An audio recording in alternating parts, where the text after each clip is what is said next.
your son Elon has potential that has never been seen in a lot of ways. At what point as you were raising him, did you think there might be something different about this little boy? From the age of 3. Really? He just reasoned with me so well, and I didn't know how he could figure out things. I mean, he was 3. And then I sent him to school early because and they said, you can't send him, as the youngest person in the class. And I said, he really needs other stimulation as well. And the nice thing is that he took what he could do and actually implemented it. Many genius kids, they stay in a basement because they can't actually, move ahead with that. So I'm very thrilled.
Take that from your brother? Yeah, but I want to see what game it is. So this is what I'm talking about. Somebody took somebody's toy. Statistically speaking, one out of the 5 has a good chance of being unhappy at any given point. I don't know how he handles the stress. I mean, if I was him, I'd have died of a heart attack. You would not wish that kind of pain on your worst enemy. Elon proposed really quickly. The idea of being swept off your feet is appealing, and I'd probably have said yes to anyone that seemed half sensible if they proposed after 10 days, just because it's kind of an interesting thing to do.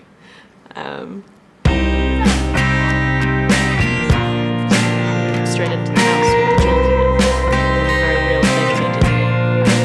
My parents were traumatized by this whole experience. Although there's been so many times that, right, I'm getting on a plane to England and I'm never going to see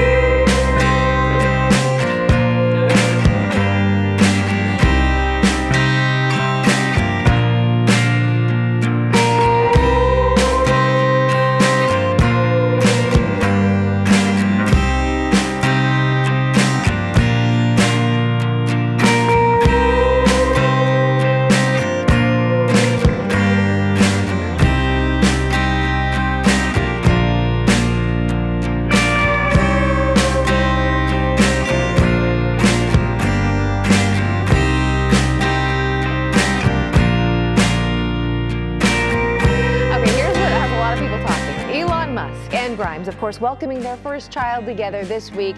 And soon after, they revealed the baby's name. It is spelled XAEA12. So, how do you pronounce it? Here's what Musk told Joe Rogan. I mean, it's just X, the letter X.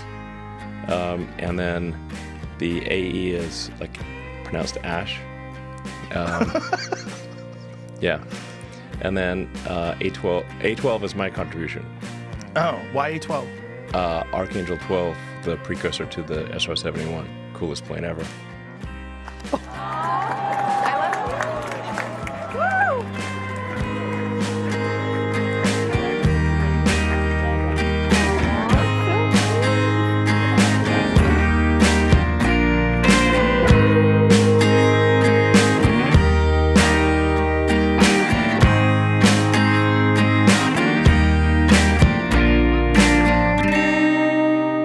software during the summer of '95, trying to make useful things happen on the internet.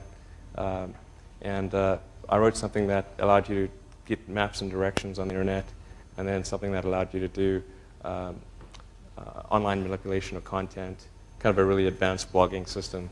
And then there was basically only about 6 of us. There were myself, my brother, who I convinced to come down from Canada, and a friend of my mom's. And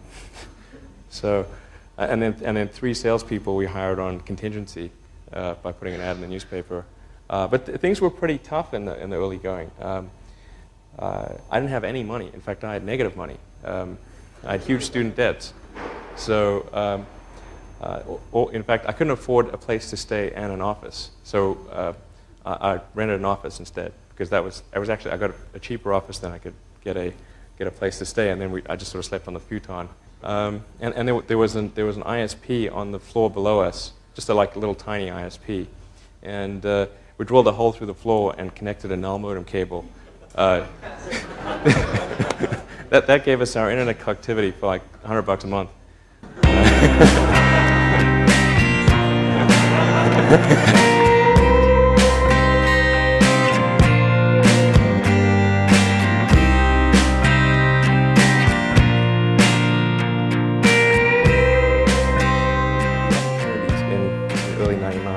Where the opportunities remained in the internet. And it seemed to me that there hadn't been a lot of innovation in the financial services sector. So you could type in an email address or actually any unique identifier and transfer funds or conceivably stocks or mutual funds or whatever from one account holder to another. Basically early 2000, X.com acquired Confinity, and then about a year later we ended up changing the company's name to PayPal. And in fact, I ran PayPal for about the first 2 years of its existence. And we launched after year 1, and by the end of year 2, we had 1 million customers. Elon's company merged with another company. Cook, yeah. It became PayPal. Right. He was running the company. He went on an investment raising trip, and when he got back, what happened? You know, I think it's not a good idea to leave the office when there are a lot of major things underway which are causing people a great deal of stress. Yeah. But it was a combination of needing to raise money, and I'd gotten married earlier that year and not had any vacation or honeymoon or anything, so it was kind of a combined financing trip / honeymoon. Yeah. And anyway, we were away for 2 weeks, and there was just a lot of worry, and that caused the management team to decide that I wasn't the right guy to run the company, and so the board was like, geez, what do we do? So basically, I could have fought it really hard, but instead I said, rather than fight it at this critical time, best to sort of concede.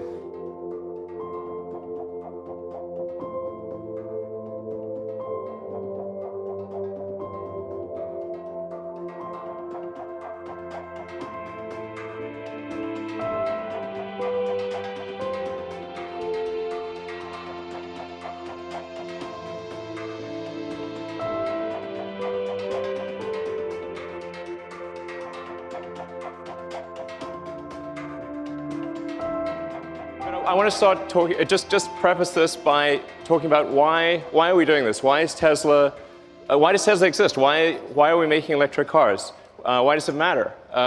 It's because it's very important to accelerate the transition to sustainable transport. It really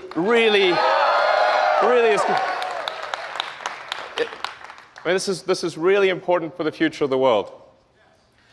We have record high CO2 levels. We recently passed over 403 parts per million of CO2 in the atmosphere. You can see the chart, and it looks like a vertical line, and it's still climbing. And what that CO2 increase results in is a steadily increasing temperature. So we've already increased by 2 degrees.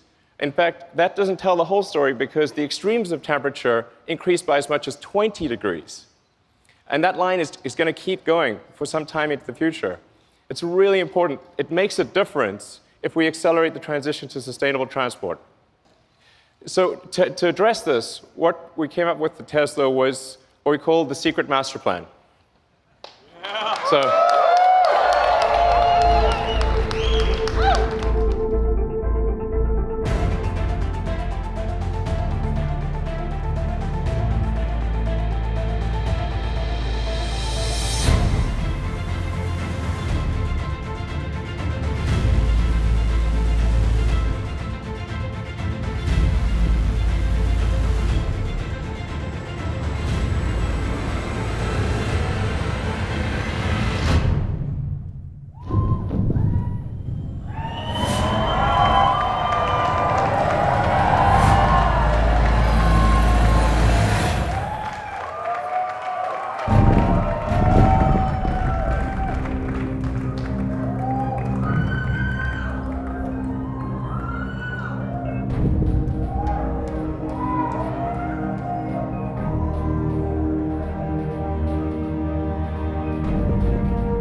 I think that's fine. Like, stuff doesn't need to be changed the world just to be good.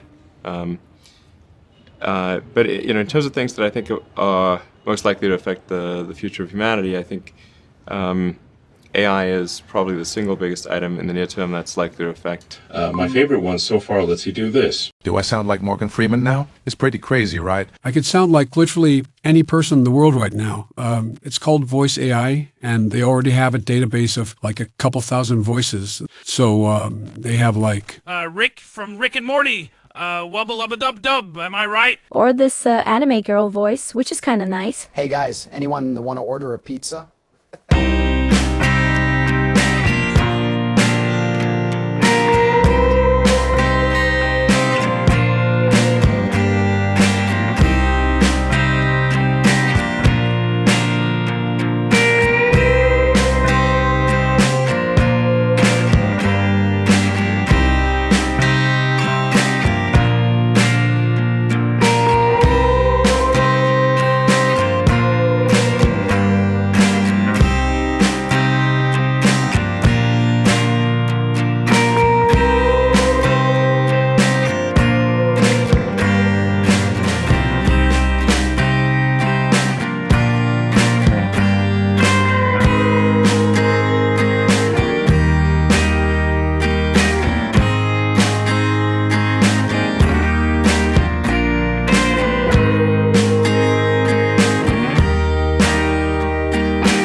The world's richest man has been showing us how he'll run one of the world's biggest social media platforms. Elon Musk put a car in space.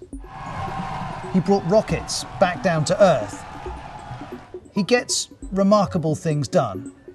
And when, in 2017, Elon Musk tweeted, "I love Twitter," someone replied, "You should buy it then." 2 weeks ago, he did. And, well... The Big Take today explores, it's a really fascinating read. It explores how Elon Musk's vast business empire has given him. Alex, talk us through the key challenges. What is keeping officials in DC up at night when it comes to Elon Musk? I mean, there's a lot. On the one hand, you've got Starlink. Now, that's kind of really the thing we've seen recently. Now, Starlink is Elon Musk's, it's part of SpaceX, you know, his rocket company. They have these low Earth orbit satellites that mean you can communicate by telephone and on the internet all over the world, essentially, and it's being used in Ukraine. Elon Musk, at the start of, you know, after Russia invaded, he said, "I'll provide this to Ukraine gratis." Then he started realizing it's quite expensive, and he said, well, maybe I'm going to pull it away. Now, the government sort of says, well, this is something that should be in the dint of a government to control, namely us, not a private individual. You layer on top of that the acquisition of Twitter, which was funded to a great extent by foreign capital, questions about whether then they can wield influence over what he does. And finally, of course, Tesla's biggest factory is on the outskirts of Shanghai, so there is concern that he has influence from China as well. All these moving parts make the Biden administration a little bit nervous, according to Bloomberg's reporting.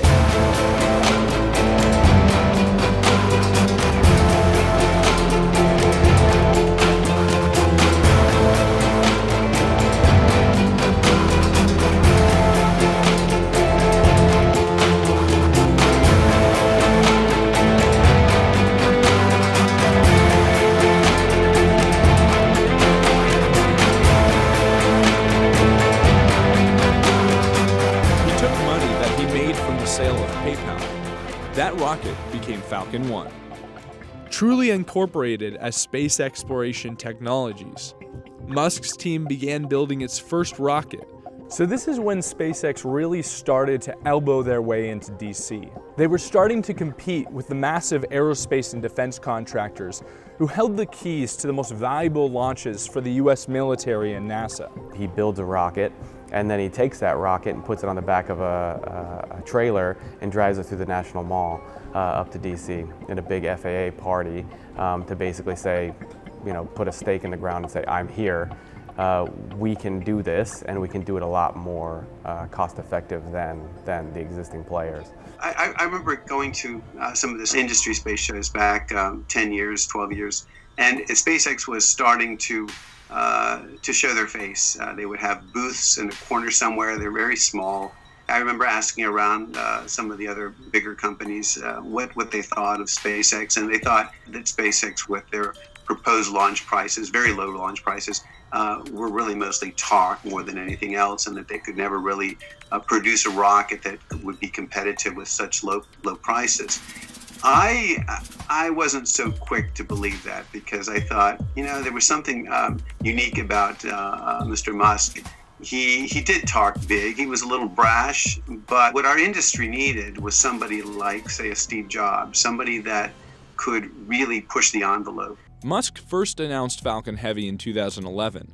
Well, we're super excited, obviously, at SpaceX to announce some of the details around the Falcon Heavy rocket, which is our large rocket development, really large rocket development. After more than $500 million in development, SpaceX launched Falcon Heavy for the first time in a near flawless launch in February 2018. Musk put one of his own Tesla Roadsters on the top of the rocket, and millions watched SpaceX send a car into orbit around the sun. Experts in the field not only admire the flashiness and the results, but also the approach SpaceX takes to solving problems. 8, side booster ignition. 6, 5, 4, 3, 2, 1.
Starlink is a globe-encircling network of internet beaming satellites that is trying to get you online no matter where you are in the world.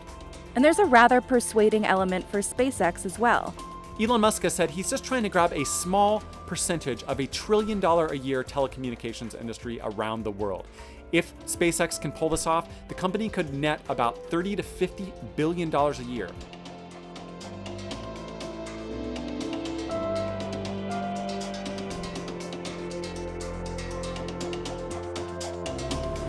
Ten, 9, 8, 7, 6, 5, 4, 3, 2, 1, 0. Ignition. Liftoff of the Falcon 9 and Crew Dragon. Go NASA, go SpaceX, Godspeed, Bob and Doug. America has launched. So rises a new era of American spaceflight, and with it the ambitions of a new generation continuing to dream. 20 seconds into flight, stage 1 propulsion is nominal.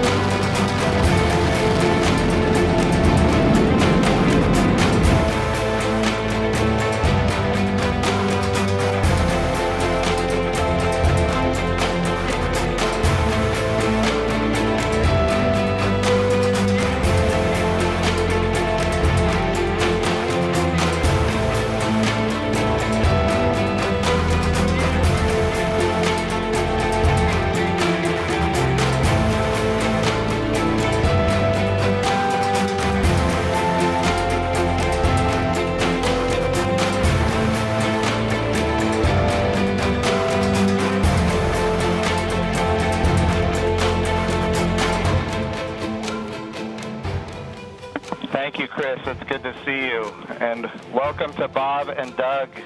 I will tell you, the whole world saw this mission, and we are so proud of everything you have done for our country, and in fact, to inspire the world. We sure appreciate that, sir. It's obviously been our honor to be just a small part of this. We have to give credit to SpaceX, the Commercial Crew Program, and of course NASA. It's great to get the United States back in the crewed launch business, and we're just really glad to be on board this magnificent complex.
We're preparing to restart 2 engines, flip the vehicle vertical, then transition to 1 engine for the landing burn.